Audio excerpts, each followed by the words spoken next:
ایک زمانے میں پنجاب کے بارے میں یہ کہا جاتا تھا کہ راتوں رات اسمبلی تبدیل ہو جاتی ہے، اور ہم نے 90s میں دیکھا بھی، منظور بھٹو صاحب کا غالباً پیریڈ تھا، راتوں رات جو ہے وہ وفاداریاں تبدیل ہو جاتی ہیں۔ ہم نے پاکستان کی سیاست میں خاص طور پہ 80 کی دہائی کے بعد بلوچستان کی جو صورتحال ہے وہ بڑی افسوسناک ہے۔ خاص طور پہ بلوچستان میں آپ دیکھیں کہ کوئی سیاسی جماعت جو ہے، سب کے سب سیاسی جماعتیں ایک ہی حکومت کا حصہ بن جاتی ہیں، سب کے سب سیاسی لیڈران راتوں رات کسی ایک طرف ہوتے ہیں، دوسری طرف چلے جاتے ہیں۔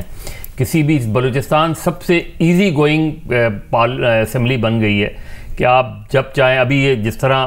آپ کو سرپرائز نہیں ہوگا کہ اگر کل زرداری صاحب وہاں پہنچے اور جو لوگ آج مسلم لیگ نون میں شامل ہوئے ہیں وہ کل زرداری صاحب کے ساتھ شامل ہو جائیں، تو میرے لیے کوئی سرپرائز نہیں ہوگا۔ تو بلوچستان کی پولیٹکس جو ہے مورلی اور ایتھیکلی، میں بلوچستان اسمبلیز کی بات کر رہا ہوں، جو پارلیمنٹری پولیٹکس ہے بلوچستان کی، وہ بہت نیچے آئی ہے۔ اور ذاتی طور پہ جو بلوچستان کے پولیٹیشنز ہیں وہ آپ اس سے ہی اندازہ کریں کہ زیادہ تر الیکٹیبلز پر گزارا ہوتا ہے، ہر سردار اپنی جگہ پہ الیکشن جیت جاتا ہے۔ کوئی political party as such Balochistan میں ایسی نہیں ہے کہ جو ایز این اپوزیشن کھڑی رہ پائے۔ وہ بڑا مسئلہ ہوتا ہے، بعض اوقات تو یہ ہوتا ہے کہ پوری اسمبلی ہی حکومت میں شامل ہو چکی ہوتی ہے۔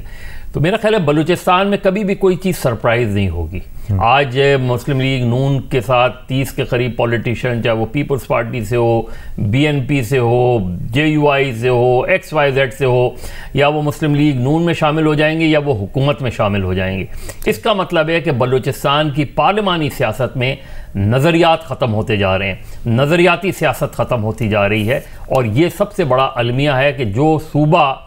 جہاں سب سے زیادہ سینسٹیو معاملات ہیں پولیٹیکلی بھی اور ادروائز بھی، وہاں کی اسمبلی اور وہاں کے سیاستدانوں کی حالت یہ ہے کہ راتوں رات مسلم لیگ کے ہو جاتے ہیں، راتوں رات باپ کے ہو جاتے ہیں، راتوں رات پیپلز پارٹی کے ہو جاتے ہیں،